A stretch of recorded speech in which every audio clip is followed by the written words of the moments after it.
जामनगर में ओमिक्रॉन से 2 लोग संक्रमित पाए गए हैं। 72 वर्षीय जिम्बाब्वे से वापस आया था जो इस कोरोना वायरस से संक्रमित था। उनके साला और पत्नी भी उनके संपर्क में आने से संक्रमित हो गए। प्रधानमंत्री श्री नरेंद्र मोदी ने प्रसिद्ध वास्तुकार श्री बालकृष्ण दोषी से बात की है और उन्हें यूके के रॉयल गोल्ड मेडल 2022 से सम्मानित किए जाने पर बधाई दी है। एक ट्वीट में प्रधानमंत्री ने कहा, और कोट, प्रसिद्ध वास्तुकार श्री बालकृष्ण दोषी जी से बात की और उन्हें रॉयल गोल्ड मेडल 2022 से सम्मानित किए जाने पर बधाई दी। वास्तुकला की दुनिया में उनके योगदान को हमेशा याद रखा जाएगा। अपनी रचनात्मकता, विशिष्टता और विविध प्रकृति के लिए उनके कार्यों की विश्व स्तर पर सराहना की जाती है। और कोट,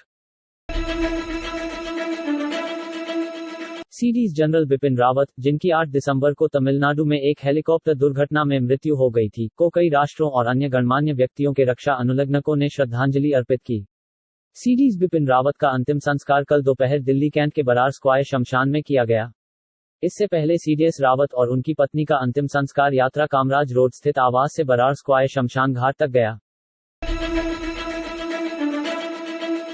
उद्योग और आंतरिक व्यापार संवर्धन विभाग DPIIT ने केंद्रीय चमड़ा अनुसंधान संस्थान CLRI के परामर्श से 39 भारतीय फुटवियर साइजिंग सिस्टम 39 का विकास शुरू किया है। यह फुटवियर के लिए स्थानीय आबादी की आवश्यकता को पूरा करने के लिए आवश्यक फुटवियर आकार की श्रेणियों की पहचान करेगा। इस प्रक्रिया से अच्छी फिटिंग, स्वस्थ और ज्यादा समय तक लास्ट करने वाले जूते के निर्माण के रेशियो और नियमों को बनाने में मदद मिलेगी। प्रधानमंत्री गरीब कल्याण अन्न योजना PMGKAY के तहत राष्ट्रीय खाद्य सुरक्षा अधिनियम NFSA के तहत आने वाले सभी लाभार्थियों के लिए प्रति व्यक्ति प्रति माह 5 किलो अतिरिक्त खाद्यान्न मुफ्त प्रदान किया जाता है। योजना का पहला चरण अप्रैल-जून 2020 था, दूसरा चरण जुलाई-नवंबर 2020 था, तीसरा चरण मई-जून 2021 था और चौथा चरण जुलाई-नवंबर था। प्रधानमंत्री गरीब कल्याण अन्न योजना PMGKAY को और 4 महीने यानी दिसंबर 2021 से मार्च 2022 चरण B के लिए बढ़ा दिया गया है। खेलों को विकसित करने और बढ़ावा देने के लिए और क्षेत्र के प्रतिभाशाली युवाओं को न केवल राष्ट्रीय बल्कि अंतर्राष्ट्रीय स्तर पर भी प्रोत्साहित करने और बढ़ावा देने के लिए उत्तर पूर्वी परिषद NIC ने मिजोरम के हनहथियाल में कृत्रिम टर्फ बिछाने के लिए एक परियोजना को मंजूरी दी है।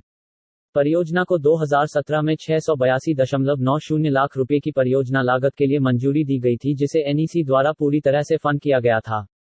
यह परियोजना मिजोरम राज्य खेल परिषद द्वारा कार्यान्वित की गई थी। भारी उद्योग मंत्रालय ने फेम इंडिया योजना के दूसरे चरण के तहत 25 राज्यों के 68 शहरों में 2877 इलेक्ट्रिक वाहन चार्जिंग स्टेशनों और 9 एक्सप्रेसवे और 16 राजमार्गों पर 1576 चार्जिंग स्टेशनों को मंजूरी दी है। फेम इंडिया योजना के पहले चरण के तहत स्वीकृत 520 चार्जिंग स्टेशनों में से 452 चार्जिंग स्टेशन स्थापित किए जा चुके हैं। EESL, PGCIL और NTPC देश में सार्वजनिक चार्जिंग स्टेशनों PCS की स्थापना में लगे हुए हैं। कोलकाता में भारतीय सांख्यिकी संस्थान की गणितज्ञ प्रोफेसर नीना गुप्ता को एफाइन एल्जेब्रा, ज्यामिति और कम्यूटेटिव एल्जेब्रा में उनके उत्कृष्ट कार्य के लिए विकासशील देशों के युवा गणितज्ञों के लिए 2021 रामानुजन पुरस्कार से सम्मानित किया गया है। प्रोफेसर गुप्ता रामानुजन पुरस्कार प्राप्त करने वाली तीसरी महिला हैं, जिसे पहली बार 2005 में प्रदान किया गया था।